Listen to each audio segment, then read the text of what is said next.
शुरुआत करते हैं दोस्तों आज के न्यूज़पेपर की हम भूगोल वाले हिस्से में मैप के साथ में। मैप के अंतर्गत हम ईस्टर्न घाट की आज बात करने वाले हैं जिसको पूर्वी घाट कहते हैं।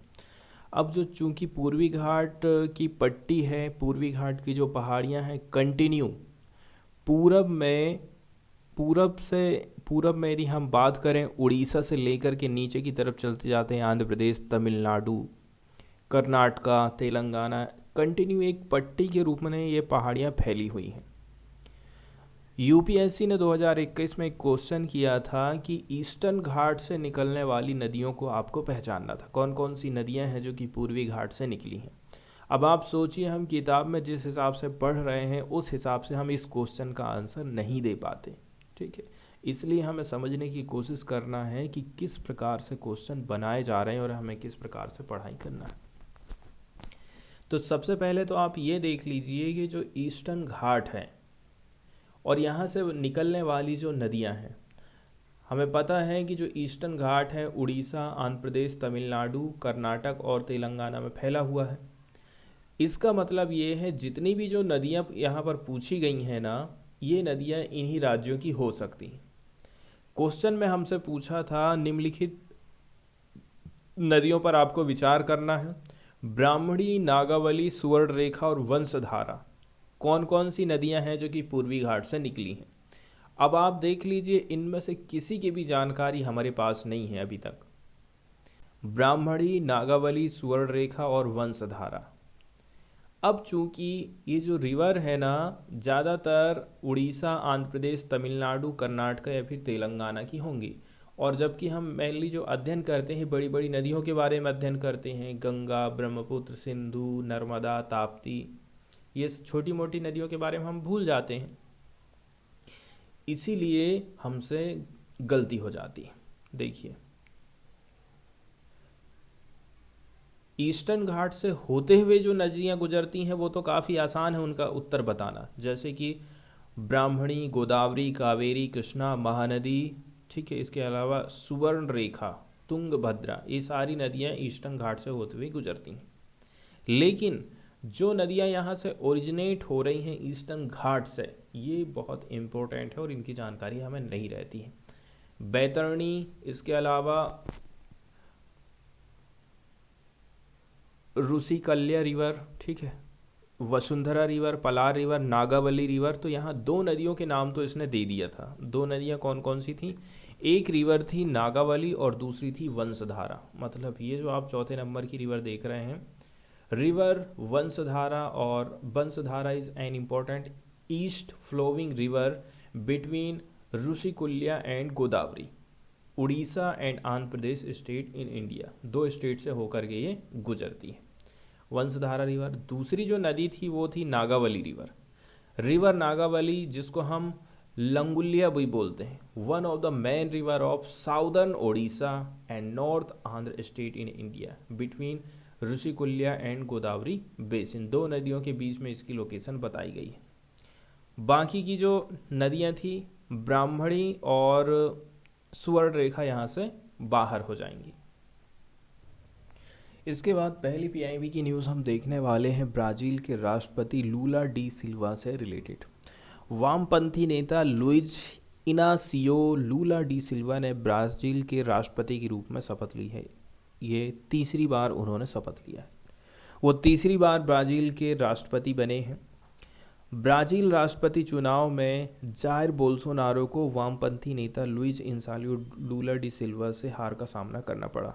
काफ़ी दिनों तक बोल्सोनारो ने अपनी हार को स्वीकार नहीं किया था, वहीं उनके समर्थक भी लूला का विरोध कर रहे थे। तो इनके शपथ समारोह, एक कार परेड, संगीत प्रदर्शन हुआ, वर्कर्स पार्टी के सदस्य के भाषण के साथ में चालू हुआ था। कार्यक्रम को जायर बोल्सोनारो के समर्थकों द्वारा हिंसा की कथित धमकियों के बाद कड़ी सुरक्षा के बीच में आयोजित किया गया था। फिर इसके बाद उन्होंने लोगों को संबोधित किया था।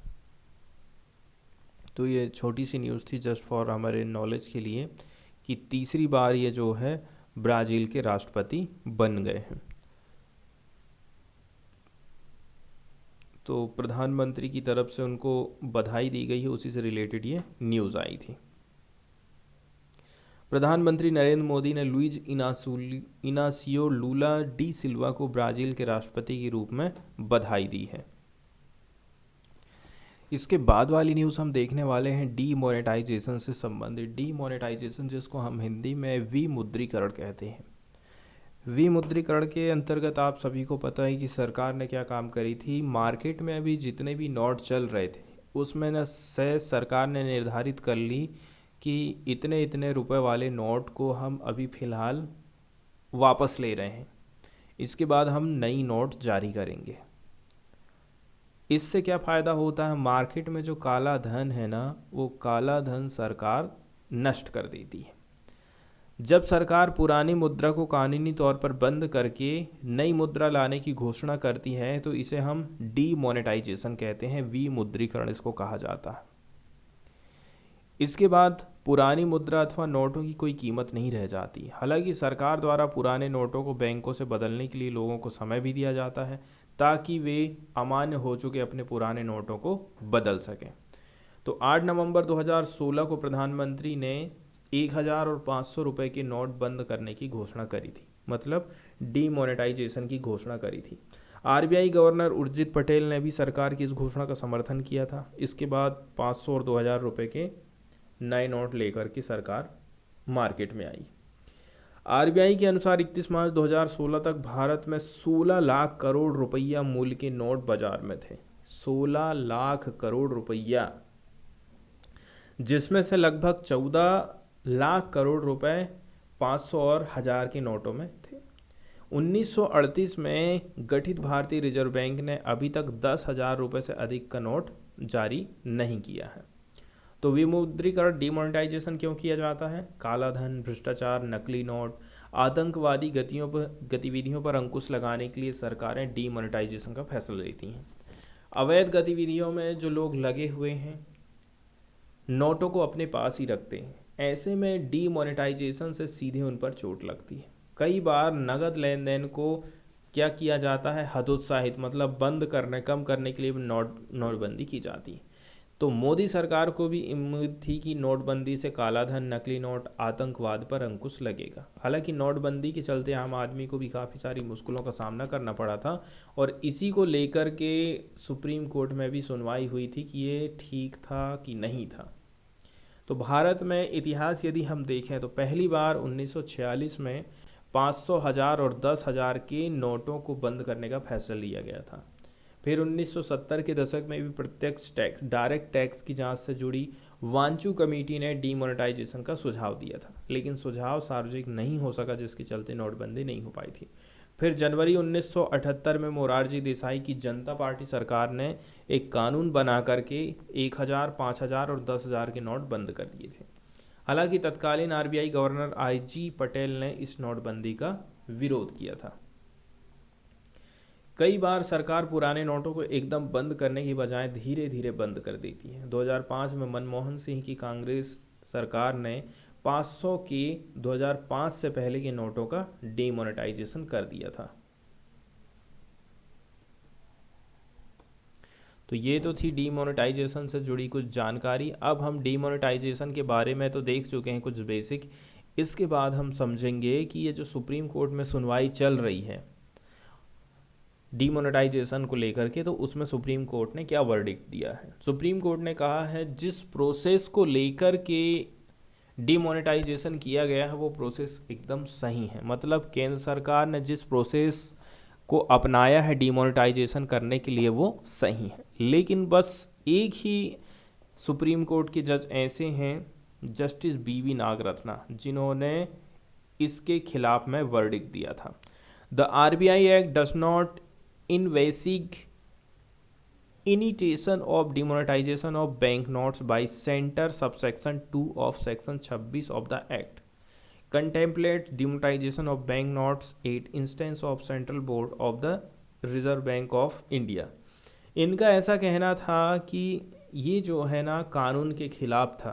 क्यों था कानून के खिलाफ? क्योंकि आपने टाइम बहुत कम दिए थे लोगों को अपनी नोट को बदलने के लिए, या फिर बहुत जल्दी ही आपने जो है फैसला ले लिया था। यहाँ पर जो सरकार की तरफ से जवाब दिया गया है, देखिए सरकार ने क्या कहा है, सरकार की तरफ से क्या कहे बात कही गई, इसके अलावा आरबीआई से भी जवाब तलब किया गया था, तब जाके ये सुनवाई हुई थी। आरबीआई ने क्या कहा था, केंद्र से सिफारिश करने के लिए आरबीआई एक्ट के अंतर्गत प्रोसेस का हमने पालन किए। आरबीआई की सेंट्रल बोर्ड की बैठक में निर्धारित कोरम को पूरा भी करा गया था, जिसने सिफारिश करने का फैसला किया था। लोगों को हमने कई मौके दिए कि पैसे को बदलिए, बड़े लेवल पर हमने इसके लिए व्यवस्था भी करी थी। इसके साथ साथ वही सेंट्रल गवर्नमेंट से जब सुप्रीम कोर्ट ने क्वेश्चन किया तो केंद्र ने याचिकाओं के जवाब में सुप्रीम कोर्ट में कहा कि जाली नोटों, बेहिसाब धन और आतंकवाद जैसी गतिविधियों से लड़ने के लिए नोटबंदी एक अहम कदम था। नोटबंदी को अन्य सभी संबंधित आर्थिक नीतिगत उपायों से अलग करके हम नहीं देख सकते और ना ही इसकी जांच होनी चाहिए। आर्थिक व्यवस्था को पहुँचे बहुत बड़े लाभ और लोगों को एक बार हुई तकलीफ की तुलना हम नहीं कर सकते हैं। नोटबंदी ने नकली करेंसी सिस्टम को काफ़ी हद तक बाहर कर दिया है। नोटबंदी से डिजिटल अर्थव्यवस्था को लाभ पहुंचा, ऐसा सेंट्रल गवर्नमेंट ने कहा था। तो यहाँ जो क्वेश्चन उठाया गया है वो यही था। देखिए, जस्टिस नागरत्ना का कहना है सेंट्रल गवर्नमेंट को क्या करना चाहिए था, उनको एक नोटिफिकेशन इशू करना था सेक्शन 26(2) के अंतर्गत। कब? जब central board of RBI, RBI का जो सेंट्रल बोर्ड है वो इनिशिएट करना मतलब शुरुआत करना, the proposal to demonetize a specific series of bank notes, उसमें पार्टिकुलर आप निर्धारित कर देते हैं कि 500 के बंद कर रहे हैं कि 2000 के कि 1000 के। मतलब आरबीआई का जो बोर्ड है वो ही प्रपोजल की शुरुआत करता, उस नोटिफिकेशन को सरकार को इशू करना चाहिए था, तब जाके ये सही प्रोसेस होती। Here in 2016 the government had initiated the demonetisation, लेकिन यहाँ बात उल्टी हो गई, बोर्ड की नहीं सुनी गई। केंद्र सरकार ने अपनी तरफ से ही इनिशिएट कर दी थी डिमोनेटाइजेशन को, नॉट द सेंट्रल बोर्ड। ऐसा सरकार के ऊपर आरोप या फिर लगाया गया है, बात यहाँ पर रखी गई है। इसके बाद की न्यूज़ हम देखने वाले हैं तमिलनाडु से। तमिलनाडु में पार्टिकुलरली एक टेम्पल है, ठीक है, जहाँ पर विलेज ने ओपन कर दिया है अपने दरवाजे फॉर दलित लोगों की एंट्री भी अब होने लगेगी इस टेम्पल में, इसलिए ये टेम्पल खास माना जा रहा है। तो कुछ ऐसी ही चीज़ें रहती हैं जो अपने आप में पहली बार जैसा कुछ होता है या फिर बहुत कम रेयरली घटित होने वाली घटनाएं रहती हैं जिनको पूछा जाता है। There was celebration in the year 8 Eduthavainatham, कहाँ पर पड़ता है, कल्लाकुरिची मंडे के दिन, after Dalits entered in Shri Varadaraja Perumal temple for the first time. पहली बार ऐसा हुआ है, सोचिए आज आज़ादी को कितने साल हो चुके हैं, तब जाकर के दलित लोग जो है टेम्पल में एंटर कर पाए हैं। अभी भी दलितों के साथ में भेदभाव किया जाता है। तो कौन सी ये जगह है, दलितों के पहली बार श्री वरदराजा पेरुमल मंदिर, वरदराजा पेरुमल मंदिर कल्लाकुरुची के एडुथवेनाथम में जश्न का माहौल रहा था काफ़ी अच्छा। तो पुलिस की सुरक्षा के बीच एमिड पुलिस प्रोटेक्शन लगभग 250 दलित लोगों ने मार्च किया था 1 किलोमीटर का, ठीक है। और क्या हुआ था, carrying garlands and fruits, garlands word यहाँ यूज़ किया गया जिसका मतलब होता है माला, अपने हाथ में माला है, हाथों में फूल है। Enter the temple which is under the department of Hindu religious and charitable endowment and offered worship, किसके अंतर्गत में आता है ये मंदिर, department of Hindu religious and charitable endowments के अंतर्गत आता है। इस संस्था ने ऑफर कर दिया था इनको वर्शिप के लिए। तो लोगों का कहना है we had repeatedly requested the caste Hindu to permit us to participate in the temple procession, हम कंटिन्यू जो है अपनी रिक्वेस्ट डालते रहे थे, लेकिन उन लोगों ने मना कर दिया था, इवन सस्पेंड कर दिया था प्रोसेसन को 2008 में। यहाँ एक वर्ड यूज़ किया गया है प्रोसेसन, प्रोसेसन का मतलब होता है जुलूस। We are now entering the temple for the first time in our lives and we thank the district administration and the police for conceding our request. यहाँ एक और वर्ड यूज़ किया गया है, कंसेडिंग। कंसेडिंग का मतलब होता है स्वीकार करना किसी भी चीज़ को। तो पुलिस ने भी स्वीकार कर ली, डिस्ट्रिक्ट एडमिनिस्ट्रेशन ने भी हमारी जो मार्च है, जुलूस है, उसको स्वीकार कर लिया है। ऑफिशियल सोर्स का कहना है डिक्टेट, डिक्टेट मतलब फरमान, bar the Dalit from the entering the temple. कुछ ऐसे फरमान जारी किए गए थे जिसके चलते चलते दलित को इस टेम्पल के अंदर एंटर नहीं किया जाता था। As the Dalit petition the district administration Kallakurichi revenue divisional officer S Pavithra held peace meeting with both side. हिंदुओं के साथ में भी बैठक करी गई, इसके बाद दलितों के साथ में भी बैठक करी गई थी 27 दिसंबर को। तो इसमें ये कहा गया है, ये ऐसा पहली बार हुआ है विलेज की हिस्ट्री में कि दलित ने फॉर्मल तरीके से एंटर किया है टेम्पल में। इसमें 300 से भी ज़्यादा पर्सनल लोग, पुलिस पर्सनल को डिप्लॉय किया गया था ताकि किसी प्रकार का लड़ाई झगड़ा यहाँ पर ना हो जाए। इसके बाद हम सीधे चलते हैं एडिटोरियल वाले पेज में और देख लेते हैं कुछ मेन एडिटोरियल को। तो हम पार्टिकुलरली बात कर रहे हैं बॉर्डर लाइन को लेकर के। People on either side of A border should not B victims of international conflict. जैसा कि यहाँ पर बात किया जा रहा है, भारत और चाइना दोनों के बीच में एलएसी है। एलएसी के किनारे बसे हुए लोग, गांव में रहने वाले लोग, चाहे वो हमारी तरफ के हों चाहे वो तिब्बत की तरफ के गांव हों, इंटरनेशनल रूप से जो कन्फ्लिक्ट हो रहा है दोनों देशों के बीच में, सैनिक आपस में लड़ाई झगड़ा कर रहे हैं, तो उसका असर गांव वालों के ऊपर नहीं पड़ना चाहिए। जैसे कि वो लोग अपने मवेशियों को चराने के लिए लेकर के जाते हैं तो चाइना उनको रोक देता है, या फिर हो सकता है कि इंडिया की तरफ से कोई शिकायत हो। इस प्रकार से उनके जो अधिकार हैं, उनके अधिकार उनको दिए जाने चाहिए, उनको अपराधी हमें नहीं बनाना है, ऐसा इस एडिटोरियल में बताया जाता है। तो government of India special attention दे रही है कि हम डेवलपमेंट करें border villages, specially from a security perspective. हमारा सबसे ज़्यादा ध्यान किस पे है, स्पेशल अटेंशन है कि हम डेवलपमेंट करें border villages, specially from a security purpose. यदि हम बॉर्डर विलेज को डेवलप करते हैं तो हमारे लिए सिक्योरिटी और भी ज़्यादा मजबूत हो जाएगी एलएसी में। Union home minister Amit Shah ने 29 दिसंबर को कहा कि जो बॉर्डर्स हैं कुड बी परमानेंटली सिक्योर्ड, इनको हम परमानेंटली सिक्योर्ड कैसे करेंगे, only when border villages are populated by patriotic citizens. यहाँ पर हमें देशभक्ति वाले सिटीजन्स चाहिए, who are concern for the country, जो कि देश के लिए चिंता करते हैं। ऐसा अमित शाह ने एक बात कही थी। यहाँ एक वर्ड यूज़ किया गया है पैट्रियोटिक। पैट्रियोटिक का मतलब होता है देशभक्त, patriotic citizens. Mister Amit Shah ने क्या कहा था बॉर्डर सिक्योरिटी फोर्स से कि आप इफेक्टिवली यूज़ करिए वाइब्रेंट विलेज प्रोग्राम।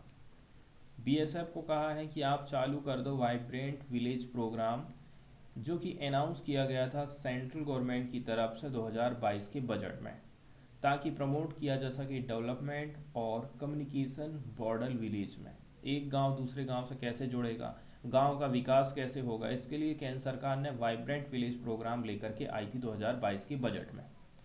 इस स्कीम के बारे में बताया जा रहा था, scheme is for funding development.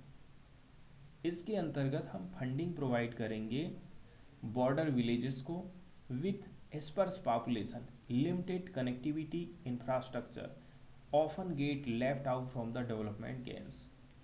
हमें लिमिटेड जो कनेक्टिविटी उसको बढ़ावा देना है, इंफ्रास्ट्रक्चर को बढ़ावा देना है, इसके लिए फंडिंग प्रोवाइड करेंगे हम इस स्कीम के अंतर्गत, ऐसा इसमें कहा जाता है। प्राइम मिनिस्टर नरेंद्र मोदी ने कहा था ये जो स्कीम है ये काफ़ी महत्व रखती है गवर्नमेंट की हॉलिस्टिक अप्रोच को लेकर के, ताकि इंश्योर किया जा सके कि ये जो विलेजेस हैं इनके पास सारी फैसिलिटीज़ होना चाहिए। फिर मिनिस्ट्री ऑफ होम अफेयर्स ने इन्फॉर्मेशन दिया था पार्लियामेंट में 29 मार्च 2022 को कि ये जो प्लान्स है, plans were a to for the convergence of existing schemes into new one.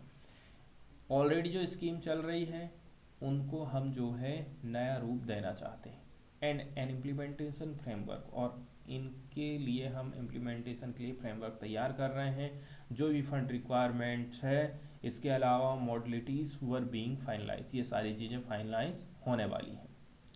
The existing border area development plan, क्या नाम रखा गया है यहाँ पर, border area development plan of MHA, ये कवर करता है ऑल बॉर्डर रीजन को। हमारा जो LAC है उसके किनारे जो गांव बसे हुए हैं उन सारे एरिया को कवर करता है border area development programme, and it is unclear how VVP will be different from that. लेकिन अब दिक्कत वाली बात यही हो गई है कि दो दो स्कीम चल रही हैं, तो दोनों अलग कैसे हो गई।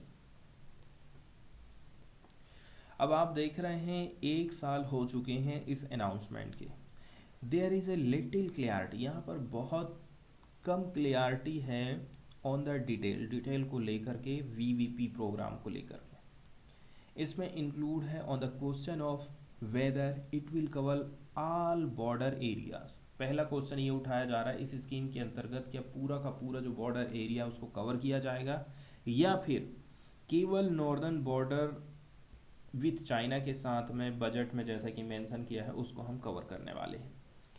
गवर्नमेंट ने कहा है ये जो VVP है ये कवर करेगा कंस्ट्रक्शन ऑफ विलेज इंफ्रास्ट्रक्चर। सबसे पहला काम क्या किया जाएगा, विलेज इंफ्रास्ट्रक्चर का कंस्ट्रक्शन किया जाएगा, घर बनाए जाएंगे, टूरिस्ट सेंटर खोले जाएंगे, इसके अलावा रोड कनेक्टिविटी प्रोवाइड करी जाएगी।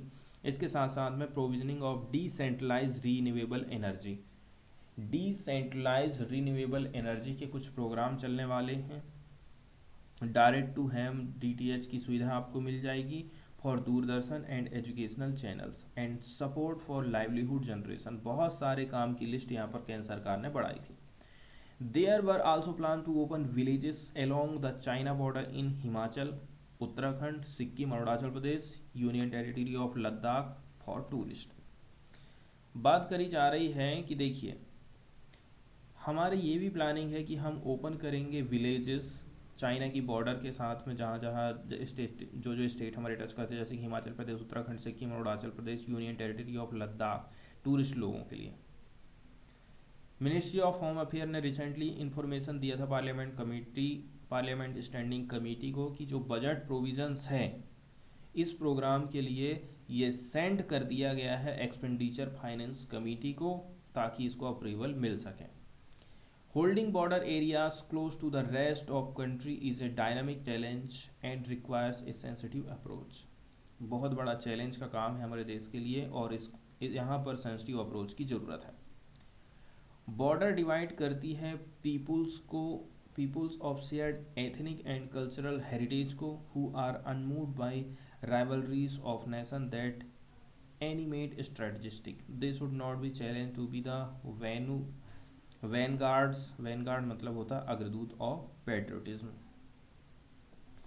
लास्ट में राइटर के द्वारा एक बात कही जाती है कि देखिए जो बॉर्डर है वो डिवाइड करता है लोगों को, जैसे कि बॉर्डर के उस तरफ अलग लोग रहते हैं, बॉर्डर के किनारे वाले लोगों की एथनिक और कल्चरल हेरिटेज अलग अलग होती हैं।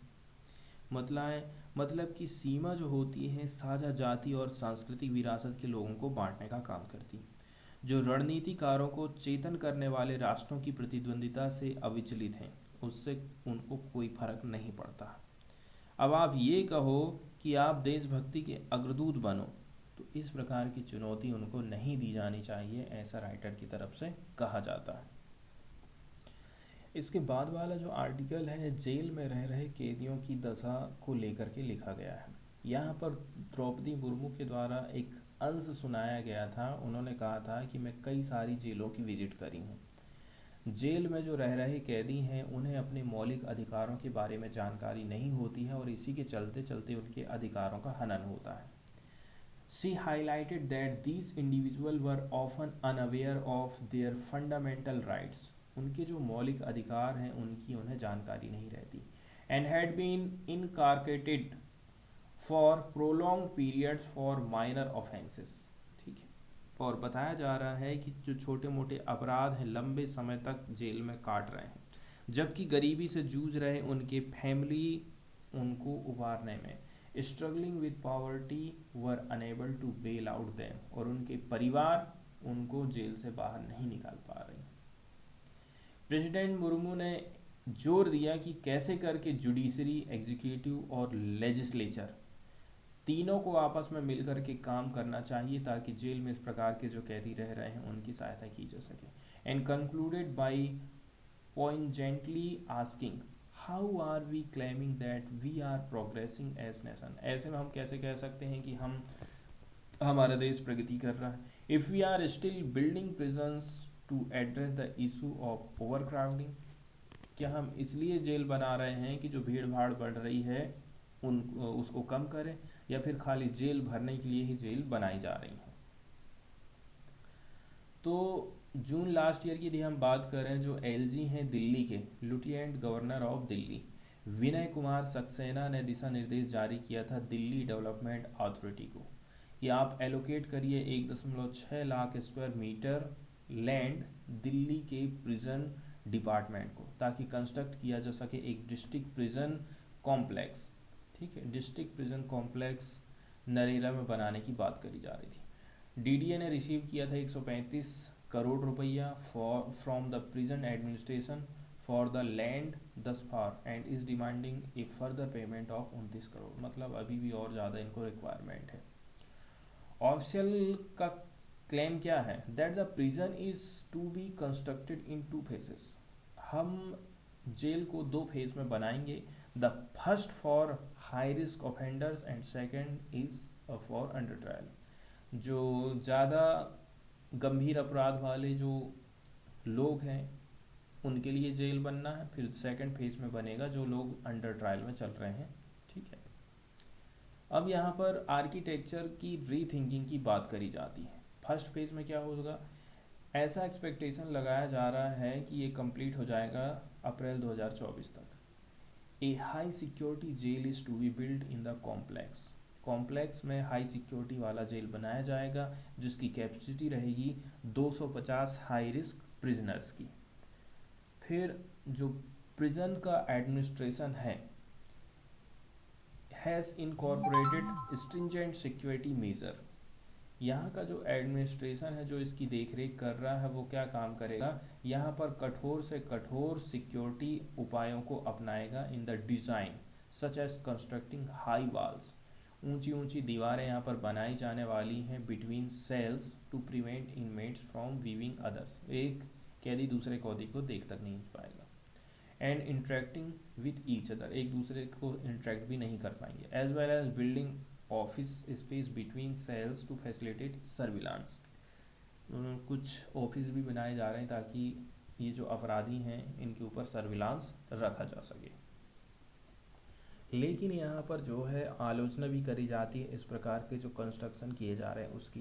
फ्रेंच फिलोसफर माइकल फोकल्ट, इन्होंने एक्सटेंसिवली लिखा है about how architecture of prisons, जेल का जो आर्किटेक्चर है, जेल की जो बनावट है उसका इस्तेमाल किया जा रहा है as a tool to surveil मतलब लोगों के ऊपर नज़र रखने, उनको टॉर्चर करने, and break the souls of inmates, लोगों की जो आत्माएं हैं उनको भी ख़त्म करने का काम किया जाता है।